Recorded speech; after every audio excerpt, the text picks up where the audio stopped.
Welcome to iRise online classes. This session will go for the topic modifiers.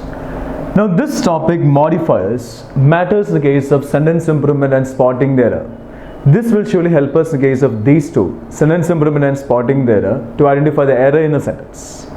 It matters in the case of reading comprehension, close test, and sentence completion in helping us understand the meaning of every sentence. This is one of the topics that appear in the case of writing skills as well. In the case of writing skills like essay writing, letter writing, when we frame a sentence, we'll frame it with only one idea on mind. So when we frame a sentence, we need to make sure that the idea that is there on our mind is getting conveyed through the sentence that we frame. So for that, a good knowledge of modifiers will surely help us. Now I tell you every time, the option that we select as the answer must be grammatically correct, no doubt in that. And that option must make sense. If a sentence is grammatically correct but it does not make sense, without thinking much, eliminate that option. So every option that we go for as the answer must be grammatically correct and must make sense. So this topic modifiers is all about making sense. It is all about making sense. Now even if you know all the concepts in grammar, sometimes a sentence may go wrong because of modifiers, right? So we'll go for this topic in detail.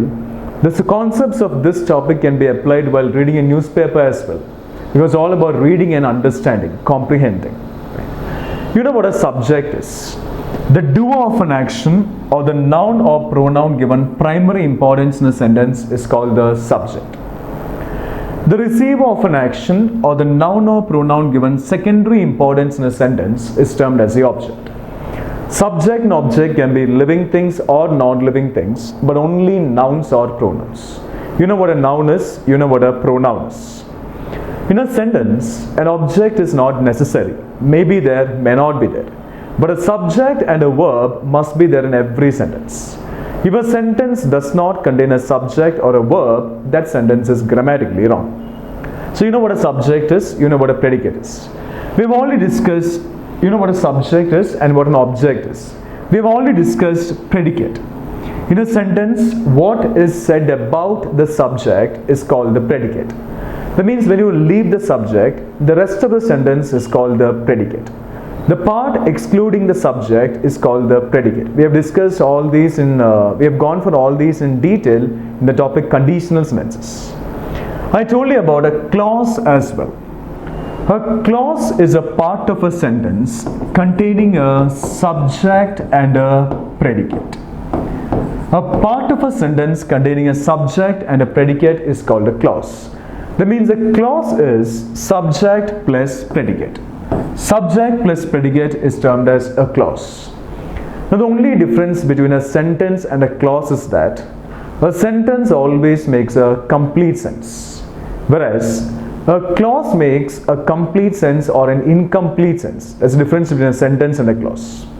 I told you about a main clause and a subordinate clause. We have gone for all these in detail in the topic conditional sentences. I repeat, if you go back, you'll understand that. A clause that makes a complete meaning or a complete sense is termed as the main clause or the independent clause. I'll give an example. A clause that makes a complete meaning or a complete sense is the main clause or the independent clause. A clause that makes an incomplete meaning or an incomplete sense is termed as the subordinate clause or the dependent clause. Right? I repeat, a clause that makes a complete meaning or a complete sense is a main or independent clause. A clause that makes an incomplete meaning or incomplete sense is a subordinate or dependent clause. Now, a subordinate clause can never exist alone because it makes a complete meaning or it makes an incomplete meaning or incomplete sense. So, a subordinate clause can never exist alone. A main clause can exist alone because a main clause makes a complete meaning or a complete sense. Come to this sentence. When I went there, he was sleeping. Grammatically correct or not? We have gone for similar sentences in the exercise that we have gone for earlier. When I went there, he was sleeping. The meaning of this sentence is, what was he doing when I went there? That's the meaning. What was he doing when I went there is the meaning of the sentence. So what was he doing is the meaning of the sentence. What was he doing is was plus V1 plus ing. And was plus V1 plus ing is past continuous. If the question is in the past continuous tense, the answer must also be in the past continuous tense. Because the tense and the category of the question and the answer must be the same. What was he doing? The answer here is he was sleeping. He was sleeping is the answer according to the question. Now he was sleeping is was plus V1 plus ing, past continuous. The question is in the past continuous tense. The answer is also in the past continuous tense. So this sentence is grammatically correct. So what was he doing when I went there is the meaning of the statement, and the answer is he was sleeping. Now I say that this sentence contains two clauses shown by the punctuation mark comma. This is the first clause and this is the second clause. Now a clause must contain a subject and a predicate. Come to the first one. When I went there, what subject here? The subject here is I and the predicate is went there. So this is a part of a sentence containing a subject and a predicate. So this can be termed as a clause. Come to the second one. He was sleeping. What subject here? He is the subject here. Was sleeping is the predicate here. So this is also a part of a sentence containing a subject and a predicate. So this can also be termed as a clause. So in this sentence we have two clauses. Now I say he was sleeping is termed as the main clause or the independent clause, whereas when I went there is termed as the subordinate clause or the dependent clause. I told you a clause may make a complete meaning or a complete sense. Right? A complete meaning or a clause may make a complete sense or an incomplete sense. Come to the second one. He was sleeping. If I say he was sleeping, the meaning is complete or incomplete? Complete. Makes a complete sense or incomplete sense? Complete sense. He was sleeping makes a complete meaning or a complete sense. So any clause that makes a complete meaning or a complete sense is termed as the main clause or the independent clause. Come to the first one. When I went there. If I say when I went there, the meaning is complete or incomplete? Incomplete. Makes incomplete sense. That means this clause depends upon this clause to gain a meaning. So any clause that makes an incomplete meaning or incomplete sense is termed as a subordinate clause or the dependent clause. So he was sleeping is the main clause or the independent clause. When I went there is the subordinate clause or the dependent clause. Up to here we have discussed in the topic conditional sentences. Now listen, subordinate clauses are termed as modifiers.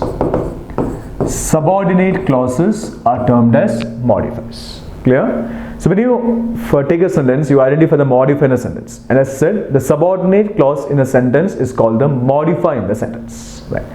Now, I told you this topic matters in the case of writing skills as well, while framing sentences that convey our ideas. Right. Now, I'll tell you an idea. I've gone for two sentences here. I'll tell you an idea. I'll tell you the idea first, then we'll move on to the sentences. Right. My idea is this. He bought a new computer. He bought a new computer. The computer is for his father. And everyone in the house is now using the computer. That is my idea. He bought a new computer. The computer is for his father. And everyone in the house is now using the computer. To convey this idea, I have gone for a sentence like this. The first one. He bought a new computer for his father, comma, which everyone in the house is now using. To convey my idea, I have framed this sentence. He bought a new computer for his father, comma, which everyone in the house is now using.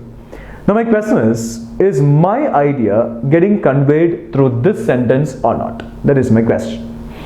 Now as I said, subordinate clauses are termed as modifiers. What is the main clause in this sentence? This sentence has two clauses shown by the punctuation mark comma. He bought a new computer for his father is one clause, which everyone in the house is now using is the other clause. Which clause is the main clause here, which makes a complete sense here? The first one. He bought a new computer for his father makes a complete meaning or a complete sense. The subject here is he, and the rest is called the predicate. So bought a new computer for his father is a predicate here. Subject and predicate clause. Come to the second one. Which everyone in the house is now using. The subject here is everyone, and the rest is the predicate here. So subject and predicate clause. He bought a new computer for his father is a main clause here because it makes a complete sense. Which is the subordinate clause here? Which everyone in the house is now using is a subordinate clause here because this makes an incomplete sense. Clear? I told you subordinate clauses are termed as modifiers. So the modifier in this sentence is which everyone in the house is now using, because that is a subordinate clause. That's a modifier in the sentence. Now the rule is this, listen, a modifier always modifies the word that comes close to it. A modifier always modifies the word that comes close to it.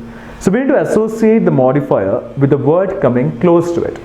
So when you take a sentence, you identify the modifier in the sentence and associate the modifier with the word coming close to it, then see whether the sentence makes sense or not. If it does not make sense, without thinking much, eliminate that option. The modifier in this sentence is which everyone in the house is now using.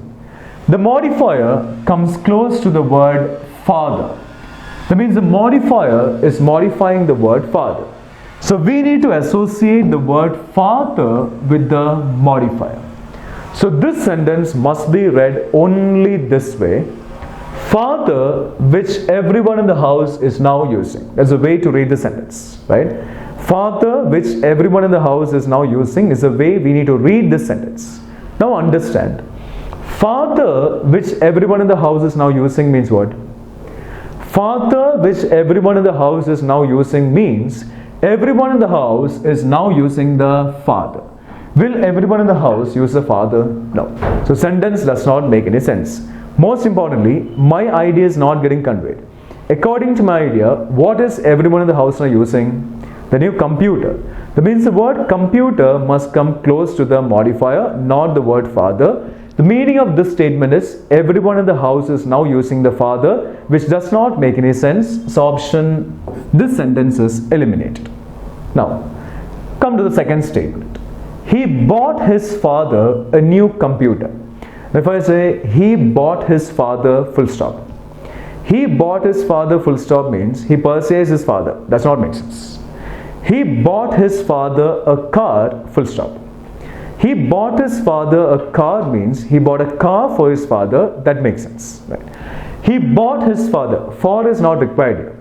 He bought his father a new computer, comma, which everyone in the house is now using.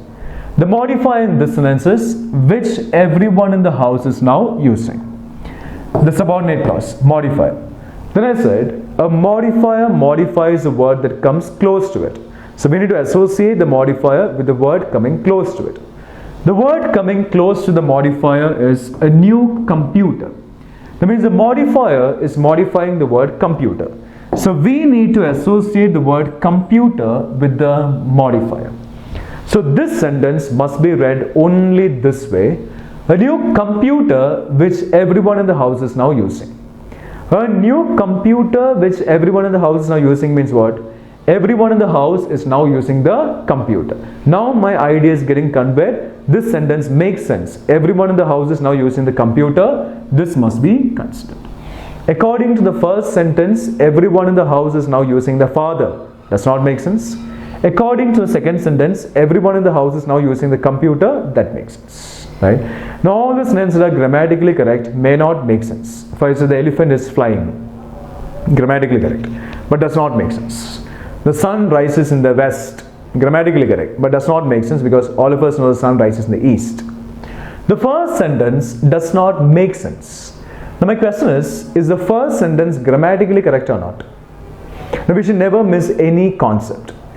who, whom, that, which are termed as relative pronouns. I gave it as a separate rule in the topic subjunctive agreement. We have gone for it in detail while discussing pronouns as well. Who, whom, that, which are termed as relative pronouns. A relative pronoun refers to a noun that comes immediately before it. That's a rule. A relative pronoun refers to the noun that comes immediately before it. Which, come to first statement. Which is a relative pronoun, and the noun that comes immediately before which is father. Can which be used to refer to father? No. Which can be used to refer to everything except persons. Father is a person which cannot be used to refer to father. So anyway, the first statement is grammatically wrong. Come to the second one. Which is a relative pronoun. The noun that comes immediately before which is computer. Can which be used to refer to computer? Yes, because computer is a non-living thing which can be used to refer to computer. So second sentence is grammatically correct. It makes sense. The first statement is grammatically wrong. It doesn't make sense. The first one is eliminated. The second one must be considered. Got it? Right. Now, I'll tell you an idea. Then we'll think about these sentences. My question is, which of these three sentences conveys my idea? My idea is this. Listen. The children were standing in a line. The children were standing in a line, and the teacher took the children inside KFC. That's my idea. The children were standing in a line, and the teacher took the children inside KFC. Fine. So my question is, which of these three sentences conveys my idea? Come to the first one. Standing in a line, comma, the teacher took the children inside KFC. Which is a main clause here? The first one or second one? The second one. The teacher took the children inside KFC is a main clause here. So because it makes a complete meaning or a complete sense. Which is a subordinate clause here? Standing in a line is the subordinate clause here. And as I said, subordinate clauses are termed as modifiers. So modifier in this sentence is standing in a line. Then I said, a modifier always modifies the word that comes close to it. We need to associate the modifier with the word coming close to it. The word that comes close to the modifier is the teacher. That means the modifier is modifying the teacher. So we need to associate the word teacher with the modifier. Standing in a line, the teacher means the teacher was standing in a line. Right? Standing in a line, the teacher means the teacher was standing in a line. In fact, who must be standing in a line? The children must be standing in a line, not the teacher. The meaning is not completed, is not conveyed through this sentence. So this sentence is eliminated. Come to the second one. The teacher took the children inside KFC, comma, standing in a line. The modifier, the subordinate clause here is standing in a line. The modifier comes very close to the word KFC. So we need to associate the word KFC with the modifier. So this sentence must be read only this way. KFC standing in a line. KFC standing in a line means what? KFC was standing in a line. Will KFC stand in a line? No. So meaning is not conveyed. Grammatically wrong. Does not make sense. This option is also eliminated. Come to the third one. In the case of Tier 1 and Tier 2, there is no need for us to frame any option. The options will be given to us. Our only task is applying all the rules, find out the answer. In the case of Tier 3, that you have to frame sentences that convey your ideas. In that case, you should make use of all these rules. No matter how good your ideas are, if you are unable to frame them properly, your ideas are of no use. The reader should understand what your ideas from the sentence that you frame. Come to the last one. Standing in a line, comma, the children were taken inside KFC by the teacher. The modifier here is standing in a line. And the modifier comes very close to the word the children. That means the modifier is modifying the word children. So we need to associate the word children with the modifier. Standing in a line, the children means the children were standing in a line. Make sense? Yes. According to my idea, the children were standing in a line and the teacher took the children inside KFC. So standing in a line, the children means the children were standing in a line. The meaning, my idea is getting conveyed through this sentence. This one is correct. Standing in a line, comma, the children were taken inside KFC by the teacher. Means the children were standing in a line and the teacher took the children inside KFC. My idea is getting conveyed through option 3. So 3 must be the answer. Getting it? Everything depends on understanding of the sentence, in fact. Come to the next one. I am not telling you any idea. We'll see whether the first sentence makes sense or not. Being pregnant, comma, he took his wife to a hospital. Which is a main clause here? Which clause makes a complete meaning or a complete sense? The second one. He took his wife to a hospital makes a complete meaning or a complete sense. So this is the main clause here. So subordinate clause here is being pregnant. Being pregnant is a subordinate clause here. So subordinate clause are called modifiers. So being pregnant is a modifier here. And the modifier modifies a word that comes close to it. The word that comes close to the modifier is he. That means the modifier is modifying the word he. So we need to associate the modifier with the word he. Being pregnant, he means he being pregnant. He being pregnant means who was pregnant here? He was pregnant. He cannot be pregnant. His wife must be pregnant. So meaning is not fine. Eliminated. Come to the next one. Being pregnant, comma, his wife was taken to a hospital by him. Being pregnant is a modifier and the modifier comes very close to his wife. So being pregnant, his wife means his wife was pregnant. Now the meaning is fine. This one must be considered. Being pregnant, comma, his wife was taken to a hospital by him. And the meaning of this sentence is his wife was pregnant. Getting it? It's all about word order. The topic modifier is all about word order. The order in which the words are arranged in a sentence. When the word order changes, the meaning gets completely changed. The charge also changes. You must be able to understand the meaning of every sentence based on the order in which the words are arranged in the sentence. That's all about modifiers, in fact. Come to these 3 sentences. I'll tell you my idea. And my question is, which of these 3 sentences conveys my idea? My idea is this, listen. Rahul went shopping on Saturday. Rahul went for shopping is wrong. It's went shopping. We go shopping, we go riding, we go driving, we go swimming, etc. Rahul went shopping on Saturday. And at that time he looked at 30 televisions. That's my idea. Rahul went shopping on Saturday. At that time he looked at 30 televisions. Clear? So which of these 3 sentences conveys my idea? Fine. Leave the last one. Come to the first one. Come to the first one. Rahul looked at 30 televisions, comma, shopping on Saturday. Which is a subordinate clause here? Modifier. Shopping on Saturday is a modifier here, subordinate clause. And a modifier modifies a word that comes close to it. The word that comes close to the modifier is 30 televisions. That means the modifier is modifying 30 televisions. So we need to associate 30 televisions with the modifier. So this sentence must be read only this way. 30 televisions shopping on Saturday. 30 televisions shopping on Saturday means what? 30 televisions were shopping on Saturday. Will television shop on Saturday? No. Sunday? No. They will not shop on any day. Does not make any sense. So this one is eliminated. Come to the next one. Shopping on Saturday, comma, Rahul looked at 30 televisions. The modifier here is shopping on Saturday, subordinate clause. And the modifier comes very close to the word Rahul. So we need to associate the modifier with the word Rahul. Shopping on Saturday, Rahul means Rahul was shopping on Saturday. Make sense? Yes. Shopping on Saturday, Rahul in the sense, Rahul was shopping on Saturday. This sentence makes sense. My idea is getting conveyed, must be considered. Now, this sentence is in the active voice or passive voice. Now, voice is never for subordinate clauses. Voice is only for main clauses, right? Now, we have gone for voice in detail. Every sentence that was given as a question was a main clause.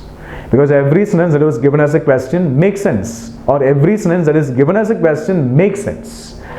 Voice is never for subordinate clauses. Voice is only for main clauses. Shopping on Saturday, comma, Rahul looked at 30 televisions. What is the main clause here? Rahul looked at 30 televisions is the main clause here. Rahul looked at 30 televisions means Rahul did the action, subject. Rahul looked at 30 televisions means 30 televisions received the action, object. The verb here is looked at. Looked is a verb, at is a preposition. So looked at becomes a phrase, and we should not divide the words in a phrase. So this sentence is in the order subject, verb, object, active voice. The same idea we can convey in the passive voice as well. Shopping on Saturday, comma, Rahul looked at 30 televisions makes sense. My idea is getting compared, my idea is getting conveyed, grammatically correct, active voice. The same idea in the passive voice becomes, now here, Rahul looked at 30 televisions, looked is V2. Subject plus V2 is simple past active voice. The structure of simple past in the passive voice is was over plus V3.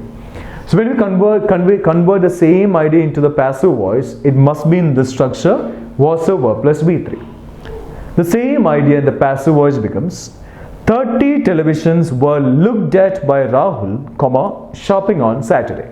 Shopping on Saturday is the modifier here, comes very close to the word Rahul. So Rahul shopping on Saturday. Rahul shopping on Saturday means Rahul was shopping on Saturday. My idea is getting conveyed, right? The same meaning. Then the main clause here is 30 televisions were looked at by Rahul. 30 televisions were looked at by Rahul is the main clause here. Repeat, voice is only for a main clause. 30 televisions were looked at by Rahul. By comes only in the passive voice. 30 televisions becomes the object here. Were looked at is a verb here. Looked at, phrase. The words in a phrase should not be divided. Object, verb. The subject here is Rahul. So this sentence is in the order object, verb, subject, passive voice. Were looked at is were plus V3, simple past in the passive voice, grammatically correct. Both the sentences are grammatically correct. Both convey the same meaning. The only thing is, the first one, forget about this one. The first one is in the active voice. The second one is in the passive voice. Clear? The same meaning. We can convey the same idea in the active voice as well as in the passive voice. Because when we convert a sentence from one voice to the other, from active to passive or from passive to active, the meaning of a sentence must remain the same. The tense and the category must also remain the same. Got it? Right. Come to the next one. Now, I'm not telling you any idea. We'll just see whether this sentence, the first sentence, makes sense or not. Right. Leaping across the road, comma, we saw a deer. There's no word like deers. It's just deer. 1 deer, 2 deer, 3 deer, 4 deer, etc. There's no word like sheeps. It's only sheep. 1 sheep, 2 sheep, 3 sheep, 4 sheep. Is there any word like fishes? Yeah, fishes is there. If I say starfish, 1 starfish, fish. What if there are 10 in number? Then also it is fish. Means one variety, singular and plural is fish.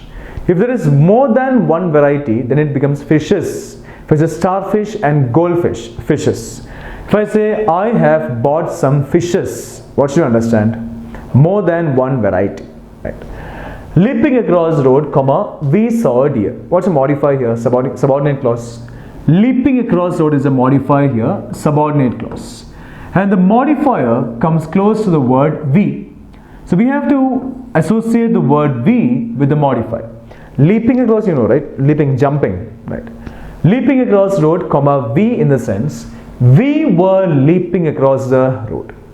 Leaping across the road is a modifier, comes very close to we. That means we were leaping across the road. Do we leap across the road? If vehicles are going this way, will I jump from one side to the other? No. We don't leap across the road, we just cross the road. So this sentence does not make sense. In fact, what must be leaping across the road? A deer must be leaping across the road, because we know how a deer goes. A deer must be leaping across the road. So the modifier must come close to the word deer. Only then the sentence makes sense. Come to the second one. We saw a deer, comma, leaping across the road. The modifier here is leaping across the road, subordinate clause, and the modifier comes close to the word a deer. So we need to associate the word deer with the modifier. So this sentence must be read only this way: a deer leaping across the road. A deer leaping across the road means a deer was leaping across the road. The sentence makes sense, right? Must be considered. Fine. Which is a main clause here? The main clause here is we saw a deer. We saw a deer. The subject here is we. The object here is a deer. The verb here is saw, and saw is V2. See is V1. Saw is V2. Seen is V3. V1 and V2 will never come in the passive voice. You know this. So this sentence is grammatically correct, makes sense. It is in the active voice. We'll convey the same idea in the passive voice. Subject plus V2 is simple past, and simple past passive voice is was or were plus V3. The same idea in the passive voice becomes leaping across the road, comma, a deer was seen by us. Leaping across the road is a modifier here, and the modifier comes very close to the word a deer. That means a deer was leaping across the road. Same meaning, makes sense. Then the main clause here is a deer was seen by us. Makes sense, right? Complete meaning or complete sense. Main clause. A deer was seen by us means a deer is the object here. Was seen is a verb here. Us is the subject here. Object, verb, subject, passive voice. Was seen is was plus V3, and was plus V3 is simple past in the passive voice. Grammatically correct, makes sense, is completely fine. These two sentences mean the same meaning. The only thing is the first one is in the active voice, the second one is in the passive voice. The same idea can be conveyed in both active voice and passive voice. Come to the next one. I'm not telling you any idea. We'll see whether this sentence makes sense or not. Floating down the river, comma, the police saw a corpse. What are corpse? C-O-R-P-S-E, corpse means dead body. A dead body is called a corpse. Floating down the river, comma, the police saw a corpse. The modifier here is floating down the river. Floating down the river is a modifier here, subordinate clause. And the modifier comes close to the word the police. So this sentence means the police were floating down the river. Will the police float down the river? No. An object that has life will not float down. A lifeless object floats down. So meaning of this sentence is the police were floating down the river. The police will not float down the river. Does not make sense. Eliminated. In fact, what must be floating down the river? A corpse must be floating down the river. That means the modifier must come close to the word corpse. Only then the sentence makes sense. Right. Come to the second one. The police saw a corpse, comma, floating down the river. The modifier here is floating down the river. The modifier comes very close to the word corpse. So this sentence must be read only this way: a corpse floating down the river. A corpse floating down the river means a corpse was floating down the river. The sentence makes sense, must be considered. Then, which is the main clause here? The police saw a corpse is the main clause here because it makes a complete sense. The police is the subject here. Saw is the verb here. A corpse is the object here. Subject, verb, object, active voice. Saw is V2, simple past tense. Grammatically correct, makes sense. It is in the active voice. The same idea in the passive voice becomes floating down the river, comma, a corpse was seen by the police. Floating down the river is the modifier, subordinate clause. The modifier comes very close to a corpse. That means a corpse was floating down the river. Makes sense, right? The same meaning. The main clause here is